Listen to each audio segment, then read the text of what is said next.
Greetings, fellow hypnotic storm riders worldwide. This is Chris Thompson speaking to you from the Hypnotic World Epicenter, Toronto, Canada. And today, Mike Mandel and I, in episode 270 of the Brain Software Podcast, are going to discuss how to affect time perception as hypnotically tested at the Ontario Science Centre. So keep listening, find out ways you too can affect the passage of time, or at least seem to. Disclaimer, this is an excellent podcast. In fact, all of our podcasts are excellent. And if you're the sort of person who enjoys this sort of thing, you'll find this to be just the sort of thing you enjoy. Bavarch.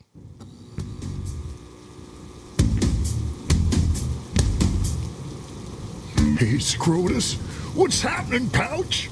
Just starting to get ready for Christmas up here in the 42nd dimension. Hanging with Trevor Tilley and Sir Lanyard Ballwater. It's awesome. Got the tree up and Hendrix is playing Voodoo Child, so let's ask that vitally important question we're all thinking. Whatever happened to that old-time nostalgic way of meditating ourselves calm like we used to know and love back in 1967, the summer of love? We are not witches! So let's slide down the slippery hypnotic slope and welcome our resident 5,000-year-old wizard of whiskey. The man who enjoys saying lemon cobra at fast food drive-thrus because he's still the Keith Richards of hypnosis. Ladies and gentlemen, how long can I drag this out before I say his name? Mike Mandel. Yes, ladies and gentlemen, I emerged from a cocoon of hypnotic power there. Well, at least it was enjoyable. A cocoon of hypnotic power. Yes. Love it. Okay. We got a ton of stuff today. Yeah. And we're going to be looking at time, changing time, the appearance of time, all things connected to time, and we'll explain why in a minute. Anything to bring up here, Chris? Yeah, you're going to get a really cool experience with this podcast, so definitely stay tuned. But here's our quick mention of some things we want you to know about that we're up to. First thing we want to let you know about is our sister company, Picthos, which is business automation. We're doing a really freaking awesome thing called the Picthos Mastermind. If you go to picthos.com, we'll hopefully have updated the website by then. But if not, I'll give you the other URL, picthos.com/mm, and it's spelled pykhtos.com/mm, and we'll put details up. But you're going to learn a ton about marketing and growing your business. So if you're in the people helper space, it's led by me, Timothy September. We've got an awesome faculty, including this guy, yes, Mike Mandel.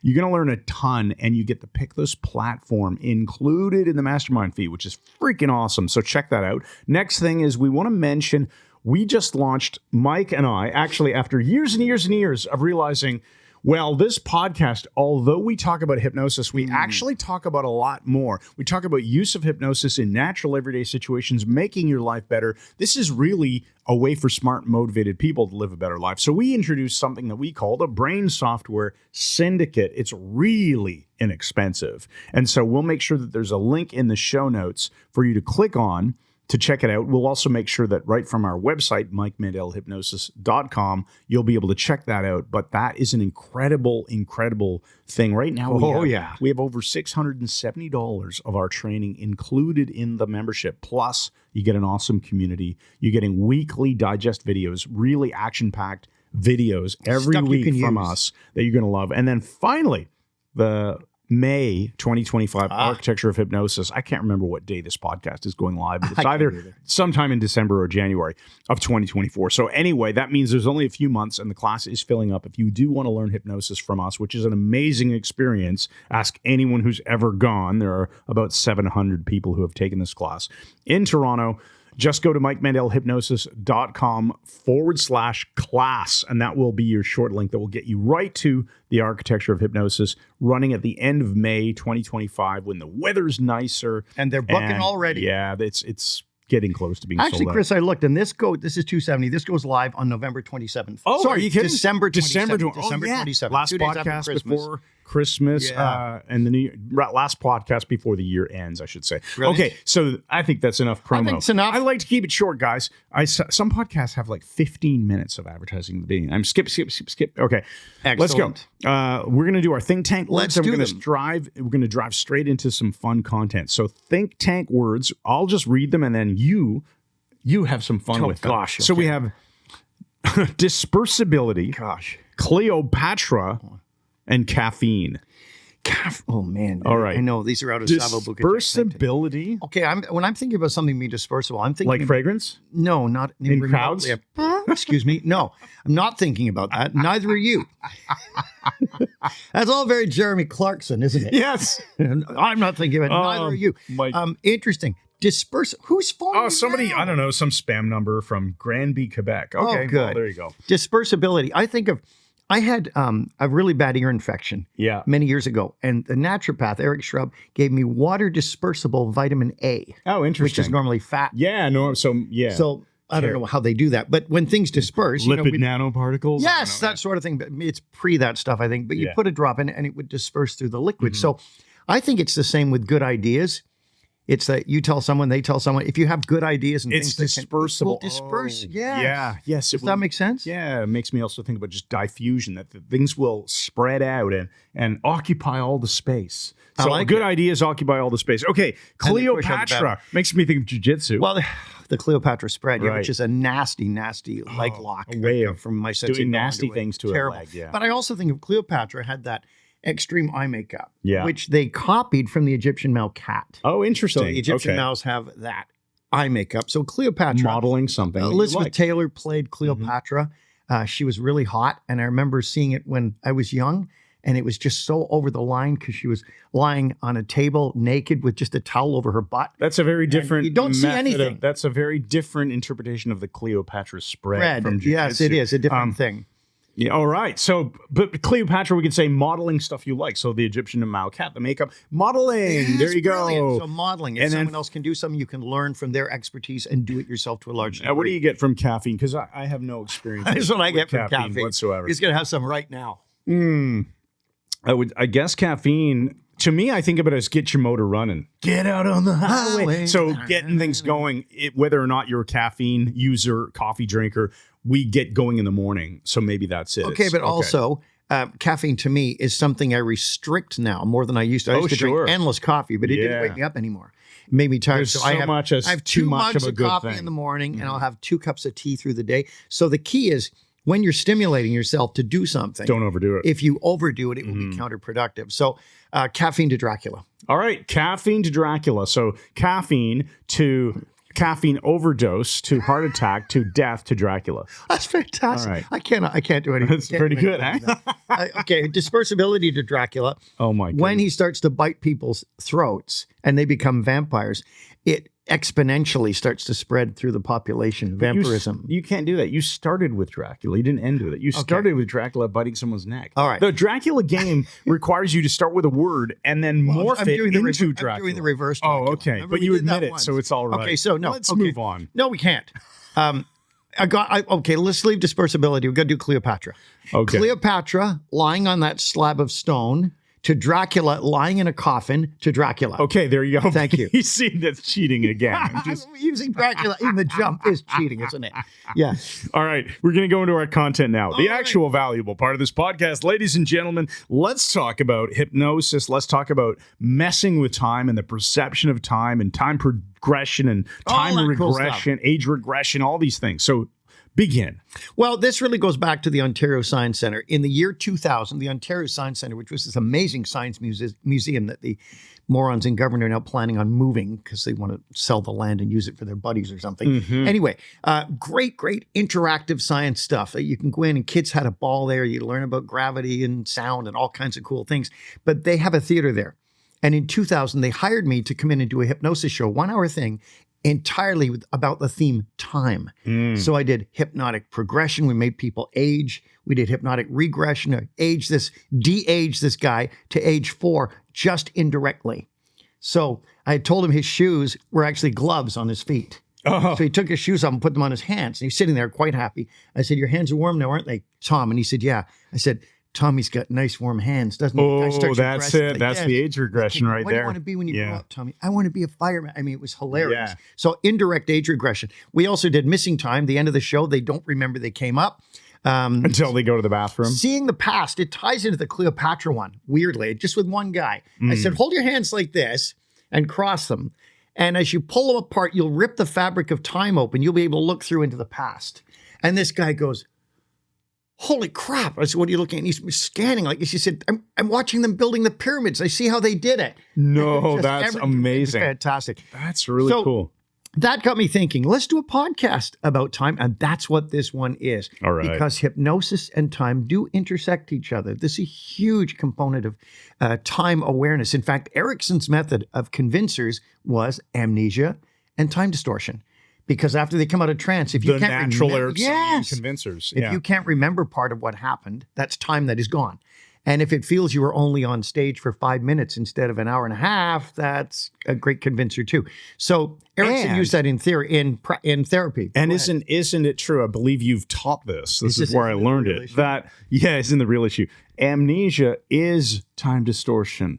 Oh yes, as well. It is. Yeah. Right. Yeah. Literally distorting it to zero, like compressing it to zero, like it never happened. Yeah. So amnesia is basically related to time distortion. It's all very Einsteinian, isn't it? Yeah, it's freaky. I've got the hiccups here. Okay. I know. So in case you're listening to the audio-only version, wondering what happened to my voice, you can see it on camera. Okay. So we're going to look at things you can do to experience time in different ways. So you're watching or listening, give this a shot if it's safe for you to do so. Not if you're driving or doing brain surgery on someone, in which case you shouldn't be listening to this. Right, there's your disclaimer, folks. There's your disclaimer. Don't be an idiot. So do this right now. Take a deep breath. Exhale and close your eyes. And you can do it too, Chris. I'll do it. Okay. Separate your hands so they're not in contact with each other. And with your eyes comfortably shut, take 3 deep, slow breaths as I count them. Pretend you're going into hypnosis. So 1 breath in, exhale, relax. And again, in through your nose, out through your mouth. 2nd breath in, slow, exhale, relax your shoulders. And now the 3rd one, in, through the nose, hold it for a moment, exhale, relax, and pretend you're drifting into a deep trance. It was Richard Mandel who said, just pretend. You get the same results anyway. And now pretend that your brain is doing a search in your past. And I want it to take you to a memory that is a very positive memory that you have forgotten for years. It might be a funny memory, but something good. Let your brain search and begin to bring it to your conscious awareness. Now, something you've not thought of in a very long time. It might be your childhood, it might be a birthday, it might be a place you went, but enjoy that positive memory. And when you've got it, now, go with it and turn up the brightness and the color and make it 3D and be right inside that memory and enjoy it. Enjoy the kinesthetic, the feeling you get from whatever is being presented to you, however clear or indistinct. And then ask yourself this question. Well, I'm going to ask it. Just see what answer you get instantly. How old do you feel right now? What comes to mind? You're regressing. And now take everything you've learned from that wonderful memory that will be available to you through the day and will trigger other very positive, wonderful memories as you open your eyes and come all the way back to now. I started leaning forward and caught my nose resting on the close mic. to it. Yeah. I nearly did it too, just in solidarity. Man. I was 8 years old. Did you get the number too? Yeah, the 8. Yeah, 8. I didn't know until you asked, and then I think I'm about 8. That's interesting, isn't it? Yeah, and you instantly knew. And I was, at first, the memory, I was dissociated from it. Yeah. And then when you gave us the suggestion to step inside of it, I associated into it and really felt it much more powerfully. And that was done indirectly by saying to feel the kinesthetics. As soon as you do that, you must associate. Now, here's where I started coming up with this. My wife and I were playing backgammon, and I am the greatest backgammon player who's ever lived, without a doubt. And she gets frustrated. And when I get a prime, a layer of checkers locking her in, she'd get really, really pissed off. I mean, and couldn't control it. And when she was mad at one point, I just said to her, how old do you feel right now? And she said 9, without even, and then she instantly flashed back to a memory where her brother had locked her in a closet and shoved Nancy Drew books under to lock up so that she like shims to stop it from, And isn't that interesting? Nancy and that had Drew become books. Anchored to backgammon. Holy crap. She was just the locked shape of being locked. Yeah. So we ask you, how old do you feel right now? I'll give you a quick report on my experience there. So by all means. When you asked for the memory, and hopefully everyone on camera could see it, I felt myself immediately smile. Do you know, I was living in Dollar des Ormeaux, which is a neighborhood in the West Island of Montreal where I Right. grew up. I was about 8 years old. I used to live on a street called Sunnyside Place. That's Oh, where I grew wow, up. that's a Right, nice in the, name. right down the street from West Park Pool. If anyone's from that area, email me. I'd love to hear if you still go there or whatever. And anyway, I loved building stuff. My friends and I, we loved building stuff with this hammers Chris and Jaguar? nails. And no, he was in Ottawa, so Okay. I didn't know him yet. I was in Montreal, so my friends. Don't worry about their names. Not important. But we would just build stuff, forts. So we were taking 2x4s and hammers and nails. And I remember we were in this awkward position trying to nail a piece of wood to another piece of wood from this like horrible structure. Two people. This is an holding immensely things up. interesting memory. I'm Yeah. serious. People are holding stuff up. And I think I had the hammer and I was trying to hammer something in. And anyway, it was totally awkward. We didn't have the proper setup, but we were trying to build like a fort, which Yeah. we were going to throw blankets or twigs or branches, I don't know, over to basically make a little fort. And it's that's something what I in all our remember. nature, wanting to make Yeah. those tree So houses or building forts or something. building stuff. Yeah, yeah. And funny enough, of course, later in life, I became a mechanical engineer. I love building And stuff. now he builds forts everywhere. Yeah, now we build better Now, this is brains. interesting because you brought up one of the points of this. Our memories at different ages have the residue of being that age in them if we associate into them. Yeah. They become more than just a picture with a commentary under it. If we go into the memory, we have artifacts from that we can feel, things specific to that. I'm still floating the buzziness of that now. Well, it's just interesting because I tried this on myself to test it. And you know what the memory was? I was 5 years old. I was at Vincent's birthday party. One of the kids in kindergarten lived in Victoria Village. Yeah. And I was taken to this birthday party, and I had never had a hot dog in my life. Oh, I was British, right? Yeah. So these hot dogs, I take a tiny little bit off it, and I went, this meat tastes funny. I kept saying, I say this meat tastes funny. All the kids are, well, I still say this meat tastes funny. I'm laughing, remembering it. And then the woman came in here. She knew I'd never had one. So she made me a peanut butter and jelly sandwich, and I was happy. This I meat just haven't tastes thought funny. of that in like 1,000 years. I'm going to start saying that to you now. This meat tastes funny. That's Right, right. So we have the residue. Oh, man. Let's look at progression. So Okay. this is a really interesting thing I recommend you do. So we're going to walk you through this, and this can be a powerful experience. And you might want to write all this down afterwards. So get your computer ready with a document ready, or if you write by hand, which almost nobody does, you Yeah. can do that. Or stop this podcast to prep. I hope if you're driving a car and you know you can't safely Unless do it's a this Tesla. exercise. I hope, even then, it's not fully self-driving, unsupervised yet. I hope you do come back to this and listen to it again later. All right. All right, so here's time progression demonstration, and you should find this useful. So you get ready to go, and I'm I'm gonna going do to this walk again, you too. through this, and then you can pause it and come back anytime you want. It's just a great process. I say get ready to dream big dreams. Don't limit yourself. We don't know what Okay. the limits are, so you'll run into them eventually, but pretend there aren't any. Mm-hmm. Here's the induction I want you to do. Put your hands over your chest, over your heart, flat. This is from Dr. Sylvia Hartman in Britain. I love this method. The heart healing You're- posture. Heart healing posture. Focus on your heart, and you're going to take 3 deep breaths, and then slowly, with your eyes shut, exhale and let your hands drop. So do that. That's 1. And take your second breath. Make sure by the third one your hands drop as you exhale and your eyes are closed at that time if they aren't already. Excellent. Now enjoy that trance state. Let your unconscious deepen it. Easiest thing in the world, a child could do it. And here's your instructions. I'll go through them a bit quicker than we normally would, but you'll get the idea and you can run this anytime you want. Go 2 years into your imagined future. You don't know what's going to be there, but in your mind, just feel time spinning by, or you could see an hourglass spinning like they do in the movies sometimes to show the passage of time, and stop 2 years in the imagined future. Now, you're not actually traveling through time, but we're creating that illusion so your unconscious can access resources. And with your eyes shut, 2 years in your future, with your eyes shut, look around and take note of what you see. Take note of yourself. How healthy are you? How successful are you? And as you look around, look at who is in your life and what are you happiest about? And what have you accomplished in that 2 years? Take all the time you need to get the answers to these questions. And when you got the answers, see that other you looking awesome. You at your absolute best, as though you've turned back the clock, younger, healthier, smarter, fitter, happier, more successful.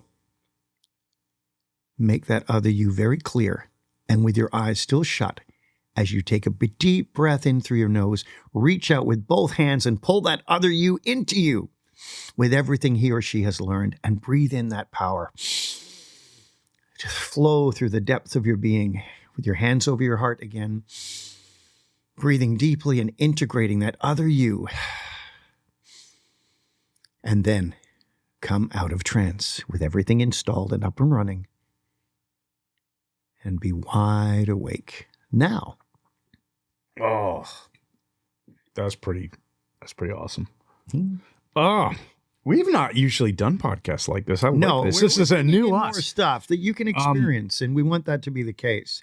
Okay, that was pretty cool because you hadn't yet said, and this is so weird because me playing the hidden observer role and stuff while we're doing the trans work. Thank you, Hilgard. Yeah. So you said younger, and weirdly, it had already been having an internal dialogue going, I'm 35. I'm on the beach with my wife. We're walking around hand in hand, enjoying the scenery, FaceTiming with our kids who are off at university, and stuff like that. And we're like in Florida or something, just walking around. And I'm 35 years old in my mind. That's how I look and feel. Yeah. Yet I'll be 52 then, right? So that's great, man. Really what cool. a great image. Yeah. And then you felt the integration, Yeah. bringing it in. The question, begs the question, guys. Can this actually work? Yes. Yes. Remember, I saw clients for many, many years, and this would be the sort of thing that we'd bring in through new code and hypnosis. Your brain loves to do this stuff because your unconscious wants you to have a good life. And this is a choice now for your unconscious to start bringing into being the stuff that you have set. How many times you have to do it? Really only once every now and then. Just see how your future changes. Yeah, that's a really good point. Oh my goodness. Now, there's another Very way cool. of doing this, and you can do this casually with someone. And I recommend this. I've told this story before, and I'll give you just headline edition because we have a lot to cover still, and we have a special report coming up in a moment. Anyway. Yes, There's we more do. stuff after that. So many years ago, a woman in Orillia, Ontario, her husband had died. Her second husband, both died of heart attacks. She was devastated. She had sunk into herself. She was into depression, not diagnosed depressive, but she wasn't happy at all. She was eating too much. A bunch of stuff happened. I sat down with her and said, go into your mind and see you 2 years in the future. Happy, healthy. I'm setting the guidelines. Friends around you, productive again, past all the worst of the grief. How did you do it? Start from right away. Well, I guess I would. No. Look from the past, the future, What looking back. did How you do? did you do it? Yeah. Well, I joined the YMCA again and started swimming again. And then what happened? Well, I met some new people then, and we started a bridge club and a reading club, and they became some of my best friends. And we went on vacation, and she's starting, her state is changing as she's explaining all this. And I'm writing it down. And I handed it to her and said, here, you've just written the prescription for your next 2 years. Do it. And she did. That was my stepmother. And that's how I know the story so well. Everybody's got the right to prescribe their own future. As long as it doesn't involve pharmaceuticals that you're not allowed to prescribe. Your future. That's I brilliant. love that. Chris. Everyone has the right to Of prescribe course you love it. their You're the own one who future. said it. Yes. I never don't love something I said. I'm pretty smart for a 35-year-old. That's right. Oh, I love it. Okay. That's freaking great. Well, we got a special report. Dude, yeah, Take let's us to go the to a commercial break. special report. So we bring you now a special report from our roving reporter, Brado, in Hypno North, Meaford, Ontario. Yeah, hurry tonight and that. So it's snowy as all get out up here, which means we won't be warm till about the middle of July. There'll be lots of huddling around potbelly stoves, which is somewhat tolerable, what with the new recreational cannabis stores opening up here. Anyway, yesterday I looked out the window of my kitchen and could see Eddard and Duder and some of those humane live catch and release traps that you can buy, and they were taken to the barn. And judging by the way they were carrying them, there was something in them, and they were both wearing those cheap plastic raincoats that morons think are stylish, and they also had some kind of goggles on too. So I put on the compulsory 5 layers that you need up here in the Great White North, at least if you're planning on walking more than about 20 feet and don't want to freeze to death because it's about 20 billion degrees below zero. Anyway, I walked over to Eddard's barn and it smelled just god-awful because they had a playpen with about 12 skunks in it. And Duder was attempting to feed them cat chow, but they just kept spraying him when he approached. And to make it weirder, there was a towel with skunk spray on it and they were taking turns holding their breath and squeezing it into a bottle with a funnel on top. Now, I didn't want to ask what they're up to because I knew it would be dickish, but then I had to ask just to find out how dickish it was, and I'm glad I did ask because I think they had some sort of record for abject dick in this set, and it turned out to be their latest and greatest get-rich-quick scheme, and Eddard pulls out this kid's encyclopedia from about 1940 and shows me an article about how tiny amounts of skunk spray, civet cat musk, and whale extrusion were all used in the past in high-end perfume. So I knew right away where he was going with this, and I was correct. And they were planning on creating a high-end perfumery with cologne and aftershave and shower gel and that, and other beauty products that were scented with skunk effluvia. You can't make this stuff up. And they thought they'd have a winner because it was undiluted and therefore better than all the previous skunk stink products on the markets 100 years ago. And it was burning my eyes just standing in the barn. It's a horrible smell indoors. But I stayed for a few minutes to watch Eddard trying to hypnotize the clouds to make it snow some more, and then I just went home and sat in the kitchen freaked out by the realization of what my life had become when I realized that these dicks were the people I spent the most time with, which meant they were my friends and must therefore mean that I was a moron too. So this being your old pal Brado podcasting for me for that, with a growing awareness of my stupidly content-free life wrapped in a growing miasma of skunk stink. Oh, and even worse, Eddard's hypnotizing the clouds actually worked and it's snowing heavily again. So it's been your old pal Brado, podcasting from the land of infinite winter and going back to sitting next to the potbelly stove. Thanks once again, and good night. And we're back. Man, that's an interesting Pareto story. I love those. So let's continue on. Mike, you've got some. Let's talk about the future again. Okay. Yeah, I want to talk about something I've come up with lately, and I'm convinced there is a this product here. You told me about this just before the podcast. 5 stepping stones to success. I'm just going to call it stepping stones to success, although there are 5 of them. This is very NLP new code-ish. So you're going to get a built-in hypnotic trance just by virtue of doing this. This is writing a good outcome in your future to an uncertain event. So anything you want to go well, but you're not feeling completely congruent about, or you might have actual fear or trepidation about doing something. It might be you've got to go and have an operation, or it might be you've just got to fly somewhere and you don't like flying, or you have a meeting with someone who's a jerk and you're wondering how that's going to go because they can be intimidating. Doesn't matter. Anything with an uncertain future. Here's what you're going to do. And we're not going to do it now because you're going to do this on your own and you're going to love it. And report back, right? Report back. Okay, that's the homework. That's the promise. Mike teaches you something new. Go and do it. You got to email us or actually even better, drop a comment on YouTube where this podcast is and let us know how well it worked for you. Fantastic. All right. So stepping stones to success. Here's what you do. You're going to put 5 markers on the floor in front of you. And we want about 5 markers should cover about 6 or 7 feet max. Could be coasters. Yeah, it could be 5 coasters. It could be 5 placemats. coins. Just so you know, Yeah. so you know to mark 5 equally spaced spots. And the furthest one is the end result.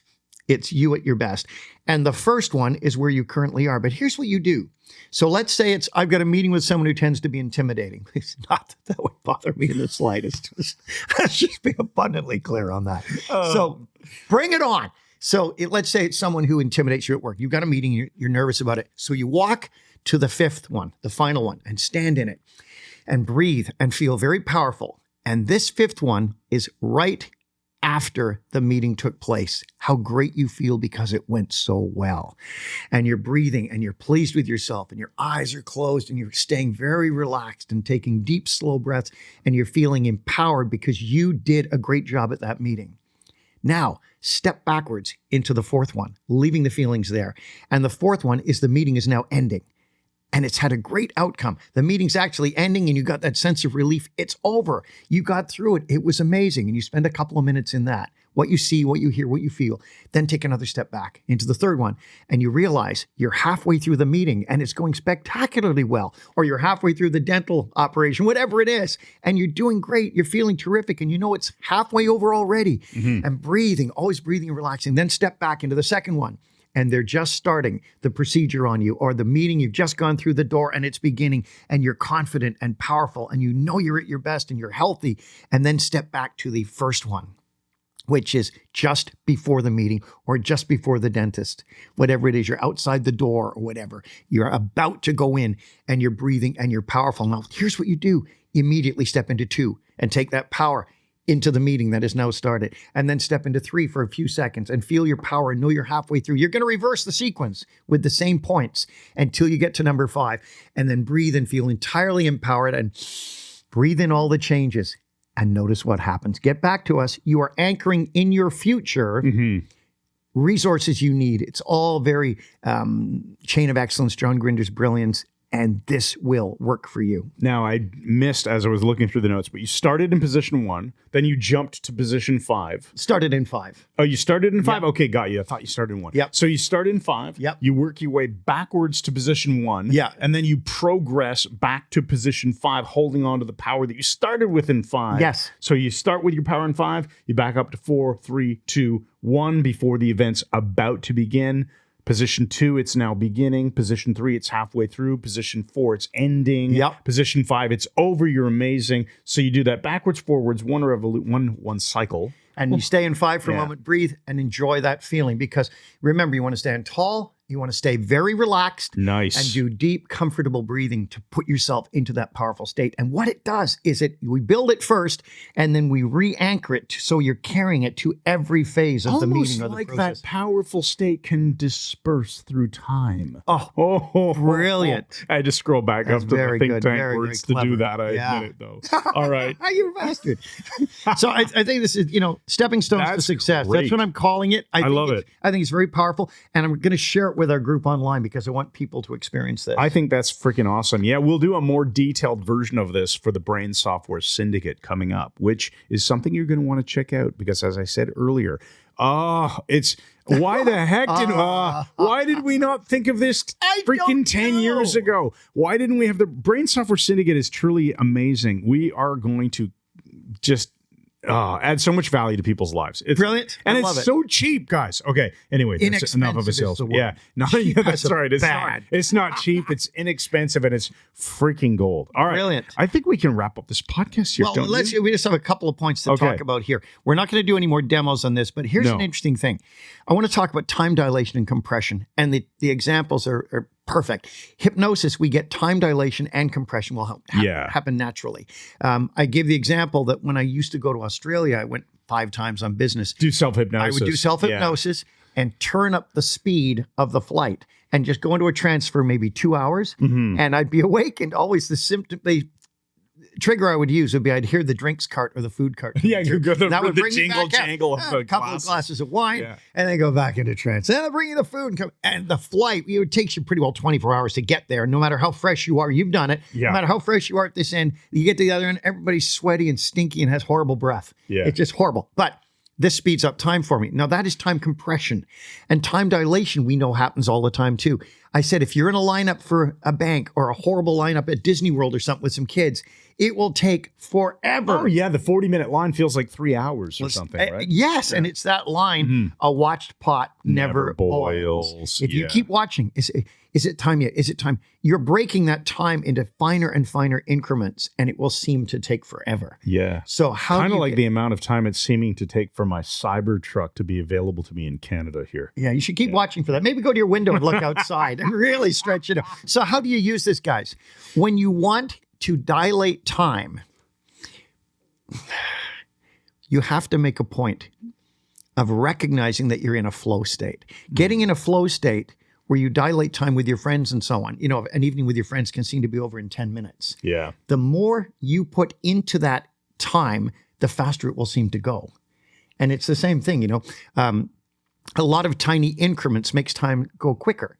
Because if we're sinking into the experience and noticing all these little increments, we're not noticing the passage of time. If we're doing nothing, then time goes very, very slowly. Yeah. Like you remember when my flight was delayed, it was supposed to be 7:30 in the morning to Las to Vegas. Vegas. I left at like supper time. So you were at the airport for like a week, basically. Pretty in much. your mind. But people said, isn't it? No, but I had settled myself into a state where I knew I couldn't change it. So I just did stuff I enjoyed. Read Yeah. stuff, played games on And if you're doing the enjoyable stuff, it's funny, eh? If Fun you're really makes time go enjoying it, quickly. it does seem to go quicker, which not in the moment. It only seems to go quicker later. It only feels like it was quicker later. I don't think that in the moment I feel we don't like want it. anyone getting Yeah. that impressed All right. with this podcast. So give us the empowering question. All right, here's your Christopher. empowering question. So I want you to ask yourself, how will you find new and powerful ways to interact with your perception of time? And how will your life improve when you begin to become aware of how fast everything's going